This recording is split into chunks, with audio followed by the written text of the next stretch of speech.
This week, an eyewitness account of what really happened when Sir Keir Starmer met King Charles. You're making this up. Well, we have a photo. And we can ask the question always asked when the king asks the party leader to form a government. What did they talk about when Sir Keir met King Charles? Or should it be when the king met Sir Keir? Does it matter?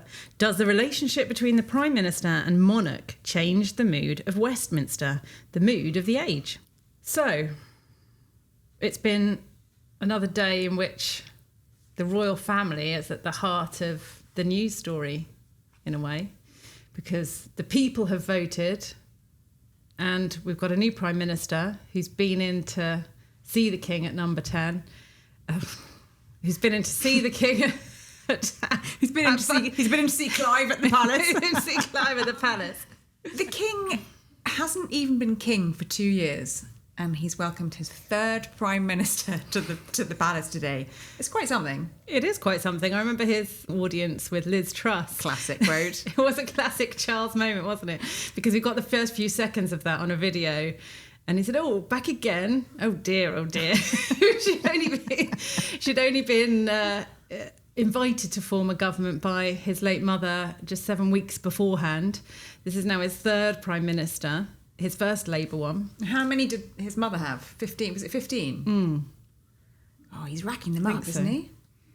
He is racking them up already. Like you say, less than 2 years. But it shows his kind of constitutional role, doesn't it? That they had prepared for Sunak to go in at 11 o'clock. He went in. He was invited to take his children and his spouse, which is a kind of, gesture of goodwill to the outgoing Prime Minister. Then an hour later we had Keir Starmer, who arrived 2 minutes before his 12 o'clock appointment, and he was allowed to bring his spouse, but it's just a +1 for that one. I thought that was quite interesting because they're not invited to bring their children, the incoming Prime Minister. It's more kind of business, strictly business. But what did you make of Sir Clive? Sir Clive. Welcoming... the King's private secretary. Welcoming the new Prime Minister at the King's door of the palace, along with the King's equerry. He's very present, isn't he? And we talked about Sir Clive last week, didn't we? We did. And why was that? The interesting seating plan at the state banquet, where he'd put himself not next to the Prime Minister, Rishi Sunak, but next to Sir Keir Starmer. And we thought... whether he had... He's got one eye on the future, Sir Clive. Or cozying up, I think. He might claim that that's just how the seating plan just fell. how it fell. But there was a very warm kind of hand clasp. It was a sort of a shake. And then he went in for the kissing of hands, which is what it's called, that kind of traditional moment when they're invited to form a government and, they duly accept and then can go back to Downing Street to deliver their address to the nation. And it's always the first thing they say, isn't it? So the first thing Rishi Sunak said was, "I'm about to go to the palace to give my resignation." When the new Prime Minister comes in, the first thing they say is, "I've just been to the palace." And the palace is at the heart of the whole thing. We've seen these Prime Ministers come and go in quite quick succession over the last few years, but then you've got Charles playing his constitutional role with the kissing of hands, although they don't kiss the monarch's hand anymore. It's more of a handshake. But is it still important? I mean, is it still... do you think it's still... that relationship? Feels that not just the relationship, but does that kind of ceremony at the palace mean something for Britain? I mean, what does it portray? It's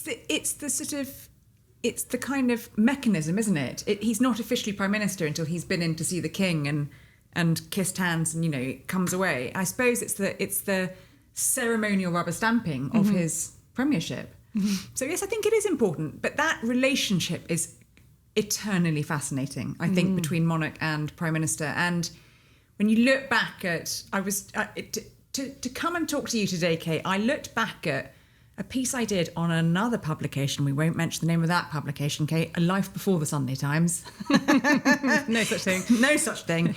And it was when Peter Morgan had written the play The Audience with Helen Mirren, Dame Helen Mirren, starring as the Queen. It was a huge hit. It was. And he'd also written that film, The Queen, starring Dame Helen Mirren as the Queen.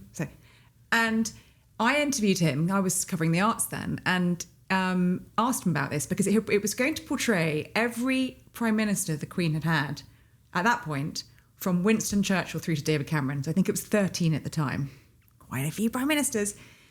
And of course, that relationship is supposed to be, many things, but we're never supposed to know anything about that relationship, really, because no one is ever supposed to talk about the audiences.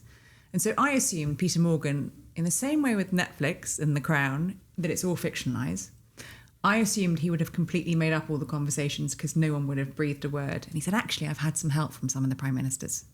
I have had help from a few of them, and he wouldn't say which ones, but it was done with, I think, tacit agreement from Buckingham Palace. But he said, what you will find when you go and watch this play, and it was interesting, was you will get a much deeper understanding of some of the relationships I think people were puzzled about beyond. For instance, he talked about, a lot of people looked at John Major when Diana died and thought, how come he's been made guardian to William and Harry? He had this very special role as trustee and guardian. And in the audience, during the course of that play, you got to understand much more about the role he played in being marriage counsellor to Charles and Diana, and actually shuttling between St James's Palace and Kensington Palace and trying to help to save that marriage, which ultimately he failed to do because he announced their separation in 1992 in the House of Commons. But he won that trust, didn't he? From the late Queen. And she was very fond of him. She was, and he talked about why that relationship between the Queen and John Major became so sort of close and special. And there was a brilliant quote that Peter Morgan said, and it got me thinking about the roles beyond the roles we really know that the prime ministers play with the royal family. He said, John Major, I think, found the factionalism between St James's Palace and Kensington Palace at the time, so we're talking about Charles and Diana, is almost more difficult to deal with than the conflict in Bosnia that he was also dealing with. It was that level of involvement. And actually, we sort of step back now and you think, God, Keir Starmer would never have to deal with anything like that now. But, prime ministers and the royal family and monarchs have had very different kinds of relationships sort of through the ages. Well, they talk about, the late Queen particularly, that she wasn't allowed to kind of guide them on their policy or anything like that, but that she was there to kind of offer advice. And Tony Blair, I remember in his memoir, said something like that the Queen had, when he first went into, when he won that landslide election, the last big Labour win in 1997, and he went in and she said, you're my 10th Prime Minister. My first was Winston. Put him in his place. As in Winston Churchill. And you weren't born. And that's exactly what she said. And you weren't born then. How to put someone in their place. But I think those resignation moments like Sunak had today are just as interesting or kind of important as well. I think we saw, the most... probably the most important speech of Sunak's political career when he resigned today at Downing Street. And then went to see the King. But I remember Gordon Brown saying that when he went to resign to the late Queen, she gave him a kind of keepsake, which was this kind of signed photograph of herself. And she'd invited him to bring his wife and 2 boys with him. Yeah. And she handed them the picture, and the youngest boy, who was only 4, said, oh, that's the Queen. And the Queen said, sort of slightly baffled, said, no, I'm the Queen. And I thought that was just quite an interesting kind of anecdote to show that distinction between the icon and the person, and that this child, and probably a lot of people, can't differentiate between the icon and the person, and that kind of that dual role that certainly we saw quite a lot with the late Queen because she was this iconic figure. But the King now stepping into his mother's shoes to do these kind of huge matters of state, and everybody sort of acknowledging that this is still part of the ceremony of our democracy. Yeah. And that it's like you say, it's a rubber stamping of it all. There's a thing here from Theresa May, her reflecting on her audiences. These were not audiences, she said, with a high and mighty monarch, but a conversation with a woman of experience and knowledge and immense wisdom. They were always the one meeting I went to, which I knew would not be briefed out to the media. And I think it's quite sad, isn't it? That everyone was they're all kind of fighting amongst each other and leaking and, doing the dirty on each other in Westminster. But she knew that she could go to the Queen and tell her what was going on, confide in her like in a way. Like a confessional. I don't know if we should put the monarchs on that kind of level of I'm here to godly status. But I think as well, even though it was that vault. Yeah. You could go into the vault and it wouldn't come back out again. But it was... Which doesn't happen in Westminster, the leakiest place on the planet. Absolutely. But all prime ministers, I mean, Edward Heath said something similar. He said, it was always a relief to be able to discuss everything with someone, knowing full well that there was not the slightest danger of any information leaking. I could confide in Her Majesty, absolutely. And no prime minister can say that about their cabinet because they can't. And actually, I was just thinking today, watching Rishi Sunak come and go for the last time to the palace, although his time has been relatively short, although not as short as Liz Truss, 49 days. Colettis lasted longer, didn't it? He has been Prime Minister to the King during a very formative time in the King's life, you know, at a time when the King was mourning the death of his mother, change of reign, adapting to the new role of King, his cancer diagnosis, his coronation. I mean, it's been quite a jam-packed 2 years that relationship has developed. What a time to be a Prime Minister, really, with that sort of transition period. But I do think this is something that we said right at the start when we started doing the podcast, which was that our beat covers so many other areas, and that today we're political journalists in a way. We're covering this kind of transition of power within Westminster, you know, rather than within the palace. And that this is a beat that allows you a kind of window into all sorts of other areas, you know, whether it's football and the Euros or the Olympics or whatever it may be. And this is the kind of political area. But I did feel quite jealous of our colleagues in the lobby because they get a whole new set of people to write about, whereas we are talking about the oldies. We don't get Still that dealing much with the King and Queen. We don't get that much change, do we? So I think our job is harder, is what I'm trying to say. And you know, very important. Yes. Interesting. Because it touches all these other areas. Yes. And of course, the King, the Queen, the members of the royal family can technically vote, but they don't. By convention, they don't vote because they have to be above politics. And so that's interesting. I've always sort of thought it's quite interesting that they can't exercise that, you know, our fundamental right in this country to vote. So they've never been to a ballot box. They don't, you know, but yet the King is sort of, you know, talking to the Prime Minister and the Leader of the Opposition all the time about, you know, he's hearing about policy. He's looking through his red boxes every single day, but he can't technically ever vote. He can't vote for change in the way people have for Keir Starmer. It's interesting. But who would the King vote for if he had the chance to vote? Because I think he would be I think he'd be green, a lefty. Green. Definitely be a lefty. Do you? Yes. Think he'd be a lefty? Yeah. You think the King is a lefty? Yeah. Well, okay. In terms of the eco, you know, a lot of the eco, like you say, green. I wonder how this bit's going to go down at the palace. I think they'll be quite thrilled with the with a new reign. I think it's interesting that Sir Clive, new reign at Downing Street. Yeah, at Downing Street during their current reign. The other new reign. And there was no rain. I saw Sir Clive kind of look to the heavens as he greeted Keir Starmer into the palace today, and they sort of and it's sunny. It was interesting. I think the warmth of that greeting was telling, and of course that relationship's going to be quite important. This is something interesting from the Crib Notes, is that Harold Macmillan noted in his diary that at his first audience he had warned the Queen, half in joke, half in earnest, that I could not answer for the new government lasting more than 6 weeks. She smilingly reminded me of this at an audience 6 years later, and Macmillan found that the Queen was a great support because she is the one person you can talk to. She had that great habit of, if there was an awkward moment as well, she'd sort of just start feeding biscuits to the dogs, corgis. To corgis. Yeah. Deflect any kind of awkward... Corgis. They got corgis into that play, the audience. I remember going to watch it, and I went to opening night and I sat behind David Miliband, and it was really interesting, and he laughed the whole way through. But when I was looking back at that interview, there was another line from Peter Morgan which really struck me that he'd said about the Queen, which gave you an idea of the span of her reign and the span of her knowledge and wisdom that she brought to all those audiences. And he said, she starts off as a granddaughter, metaphorically, to Churchill, then becomes a daughter to Macmillan and Douglas Hume, then a wife, metaphorically, to Wilson, Heath and Callaghan, an aunt to John Major, a mother certainly to Blair and Brown, and finally a grandmother to Cameron. And that really struck me, because actually...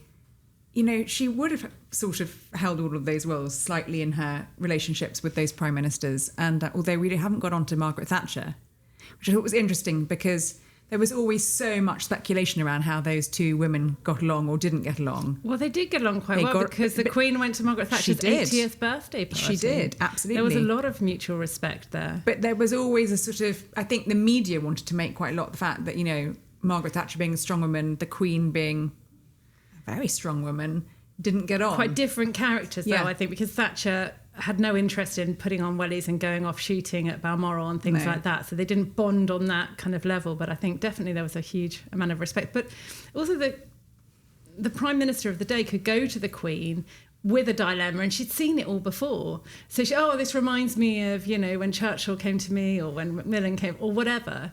And she had that kind of longevity of experience that you don't even have in politics at that level, because you're in politics, you're at the top, you're in the heart of it, and then you're booted out. Whereas the Queen had that kind of oversight. And I do think the King, even though he's only been king for but a short while in comparison, he has had that kind of long experience. Run up. Yeah, because as Prince of Wales, he was exposed to green boxes and was privy to a lot of the meetings and things like that. So he too has that kind of strength of experience to bring to the table and bring to his weekly audiences. Coming up, the next big rubber stamp, of course, is on the 17th of July. State opening of Parliament. Happy birthday, darling. It's the Queen's 77th birthday. Put on your crown and your ermine frock and off we go to the House of Parliament. Yes.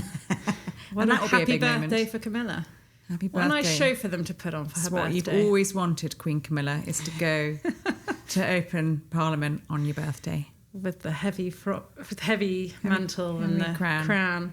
Well, Sir Keir has changed his tune somewhat, because there was a video that emerged a few years ago from 2005 when, obviously, as a senior barrister, he was made a Queen's Counsel, and he was saying in this kind of video that became part of a documentary project that it was ironic that he was made a Queen's Counsel because he had campaigned to abolish the monarchy in the past. He wasn't so up for the monarchy then, was he? He did then accept a knighthood and has since subsequently changed his tune, as people do when they get older, I think. Yeah. They soften towards the monarchy, I think. If you took a... You think it's an age thing with Keir, that he's... rather than a sort of establishment thing? Well, now he's part of it. He is the establishment, isn't he? I think that's the shift. And that kind of, that distinction or that kind of contradiction between the left and the monarchy. Do you think the King reminded him of that this morning during their I would say kissing of hands? Probably not. I would say that's probably... Sir Clive reminded him of that. I think that's the carpet, and we're just going to lift that up and brush that under there. Let's just brush that under the tartan carpet. Well, he'll be going in Balmoral soon. Yes, he will. Yeah, he'll be invited up and for his hollybobs. I can tell him later everything he's got to expect. You've got to tell us later all about that. I will ask you all about that. But finally, this from Barbara Castle, the doyenne of the left in the 60s and 70s. After she had been to a dinner at Buckingham Palace, she spoke about how she realised that there was only one set of people who come under more scrutiny than politicians, and that's royalty. It's true. And she also described the young Prince Charles, who she met, as quiet but with considerable knowledge of what he likes to do and not do, and not without his own poise. So knows what he likes what he knows. Yeah, and with poise. So I think, you know, as king, this bodes well for his dealings with prime ministers and other politicians. Let's hope so, for Keir's sake. Have you been away, Roya? Would you like to tell us about your holidays? I really want to tell you about my holidays in Scotland. I might have been away, Kate. Might have been up north. Opening up. They're throwing open the doors as they did in Frozen. It's just like Frozen. It's just like Frozen. Throwing almost as cold up there. It was pretty autumnal. What are we talking about? We are talking about Balmoral Castle in Aberdeenshire, the private Scottish home of the monarch and the royal family, where they spend their summer holidays. A place that Queen Victoria and Prince Albert bought for 30,000 guineas back in the 1850s. Bargain.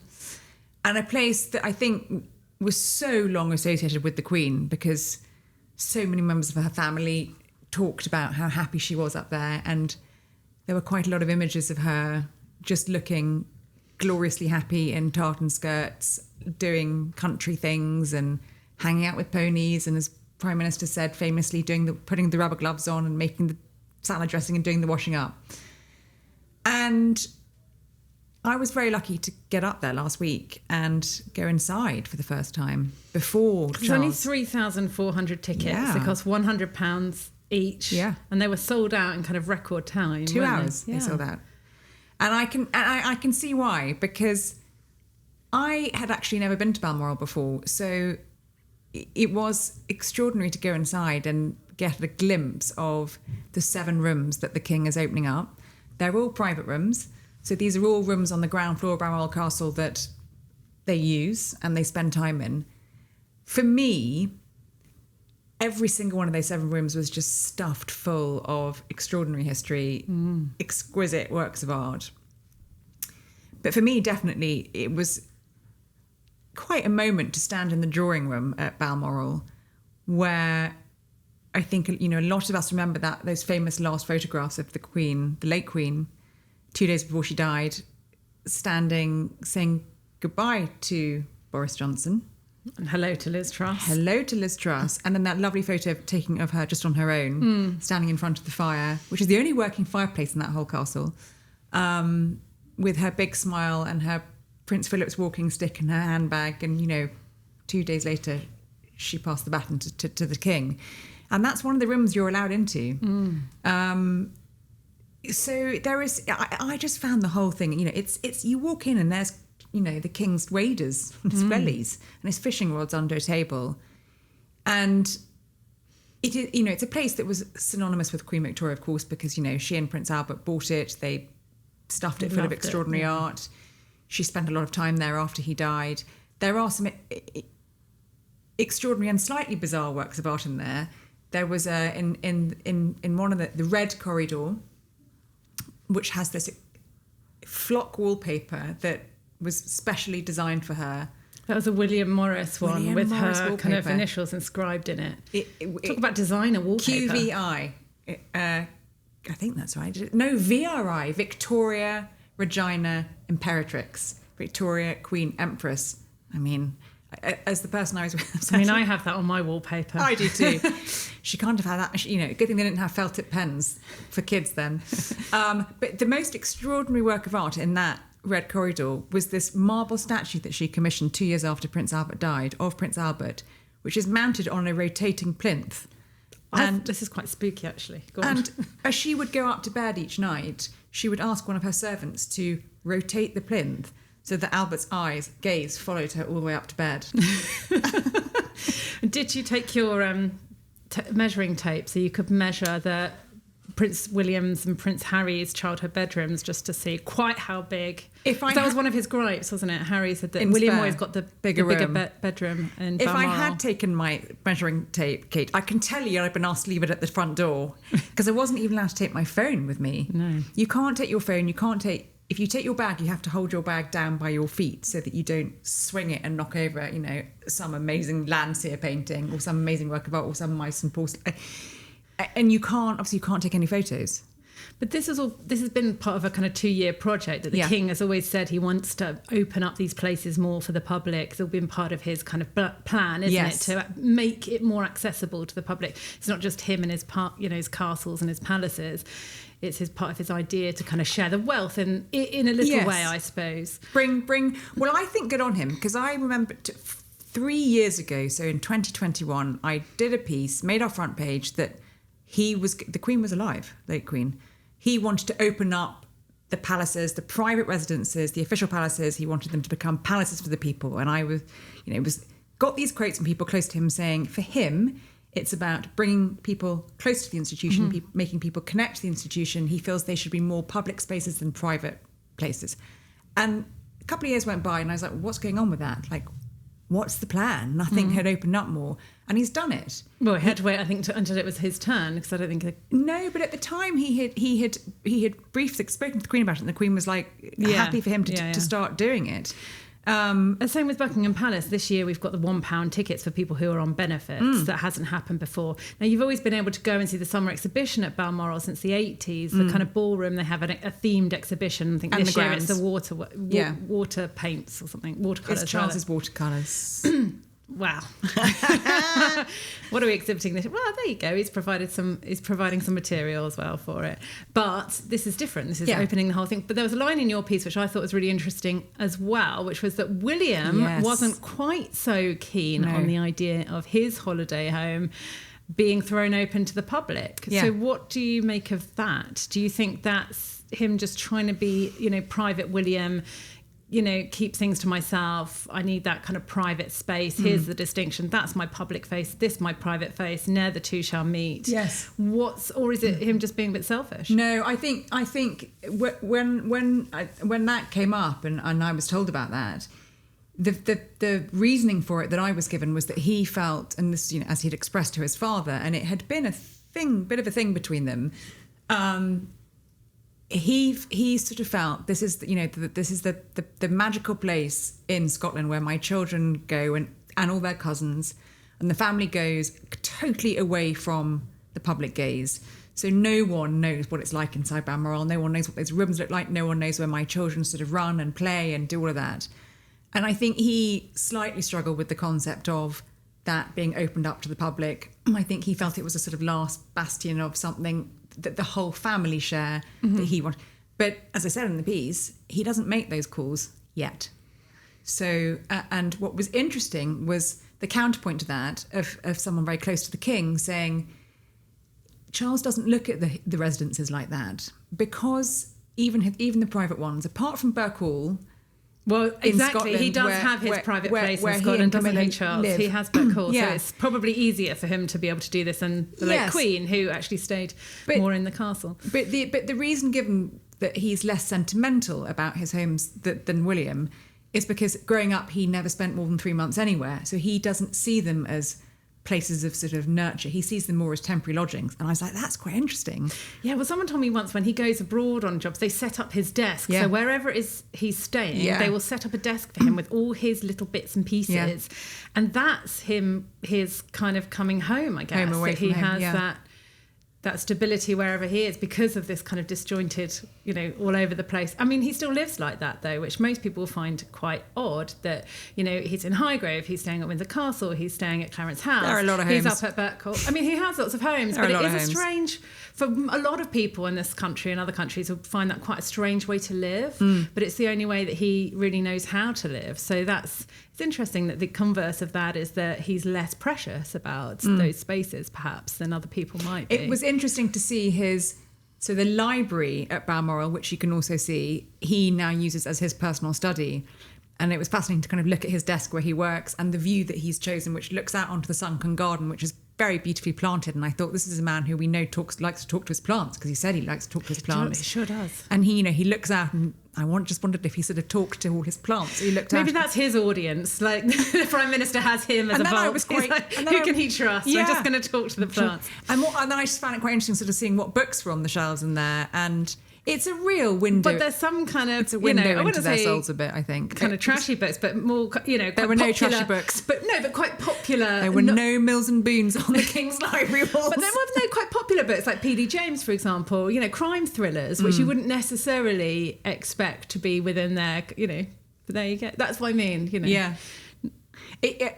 I would, if anyone is vaguely interested in, royal residences, and even if you're not, you can't get a ticket for this because it's sold out, but I suspect this tour will be back next year. And they will have to have more tickets next year, I think, because I've always thought that you have to go to Scotland to understand the British royal family, and I think it's only there that you get that kind of view. Because last year I went to Palace of Holyrood House and I went to Royal Yacht Britannia, which is now a kind of permanently moored museum, but it's brilliant. Yeah. And if you are going up there to go to Balmoral, I would definitely recommend that, because that's a real insight into there. And the people who work there are really knowledgeable. So you see their kind of personal effects. You see the bed that Charles and Diana, stayed in when they had their honeymoon. Because the Queen and Prince Philip had different bedrooms. Yes. And then you see the kind of honeymoon suite, if you like. Oh, yes. And they said, the Queen used to sit down here on the steps and just plunge her hands into buckets of ice cold water after she'd been out shaking everybody's hands, because of course this was a yacht that went around the world and she saw so many people, and she would come back with aching hands from having shaken so many hundreds of She just wants to wash everyone off. She would just plunge them in, I think because it was just so sore. And she would just plunge them into ice water. They'd have it ready waiting for her. And she'd sit there, take her shoes off and do that. And that was her kind of floating home away from home. But that, I mean, there's so many elements in Scotland where you can go, where you can see, you can get that insight into them that I don't think you can see in England. Do you want to know what the best bit of Balmoral was, Kate? I feel like you're going to tell me. Please, I'd love to know. Was it the ponies? It was the ponies. Yes, I knew it. It was the ponies, Kate. It was a very... Do you know what? It was funny. I was inside the ballroom looking at... There's a nice picture of you in the paper cuddling the ponies. Maybe I was looking at one of Charles's watercolours. I can't remember. And I got this message from the press secretary going, do you want to see the ponies? Because they're out front. I was like, hold the ponies. You dropped the priceless artefact you were holding and legged Charles's it. watercolour, legged it round to the front. And there were these gorgeous Highland mountain ponies and some fell ponies bred by Queen Elizabeth, which just sort of made it even more special. And they were so gorgeous. They're like the late Queen. They're working. They're working most ponies. happiest I've ever seen you in the company of ponies. It was the perfect pony end to my tour of Balmoral, but no, and it what was a good great. discussion to have on Royal Week, which has been kind of Royal Week light, hasn't it? Because this is the traditional week that the royal family go to Scotland, stay at the Palace of Holyrood House, which, by the way, is a great tourist attraction. You can go around and there's an audio guide and you can hear members of the royal family kind of taking you around, because a few of them have recorded bits of it. So that's really, if you're going on a big royal Scottish jaunt, please do that as well. This is turning into a travel piece, isn't it? It is. But there's also more royal travel coming up. See, we're travel Because correspondents as well. William is off to Germany on Saturday. Oh yeah, in your time. To support England. Come on, England! President is going out there to support England in the quarterfinals. Good on him. Do we think we're going to get the win? Let's all just say yes. Do we think William's presence is going to help them? Let's all just Do say... we think he's going to be giving them a team talk? Because we know he's constantly in touch with them. Is he going to say... We got a message, didn't we, last week from Kensington Palace just after that very emotional roller coaster of that was the what match, he said, to say incoming message on Twitter from His Royal Highness soon, and I said, is he going to say bring on the subs earlier, Gareth? It didn't say that. It said it was an emotional roller coaster, didn't it? Yes, it was. He was on the edge of his seat, I think. Well, let's hope the game against Switzerland is slightly less of a roller coaster and more of a bumper car knockout for England. Come on, King Harry Kane. King Harry, your buddy King Harry. My bud. Kate, last week when I saw you were off to some very glamorous... You and I had been at the state banquet and you were off to another banquet with the Emperor of Japan. And I've seen pictures of you and very glamorous you look too. Oh, thank you, Roya. It was a good night. Were the wines fine? Very fine. Did you sample the fine wines? I may have done. And there's a kind of slow clap as they kind of enter. You know, everybody's standing there and you kind of do a slow clap as they come in before they sit down. So it was very fancy. There were after dinner speeches from the Emperor of Japan. He was clearly loving his time in Britain. He had a great time. And did you talk Duke to him of Edinburgh about was there. Book on the Thames waterway? I didn't. He was too busy chatting to the Lord Mayor. But no, it was a really good night, and it just feels like ages ago now. I think they say a week is a long time in politics. Well, it's like a decade in royal reporting, isn't it? Because so much has changed in a week. Are you going to say time flies when you're having fun, Kate? I wouldn't go that far. Until next time. But I'm glad we waited till we had the new Prime Minister coming in to do the podcast this week. So I thought that was important. Me too. Great. Well, see you next week, Roya. With any luck, Kate. Bye, Kate. Bye.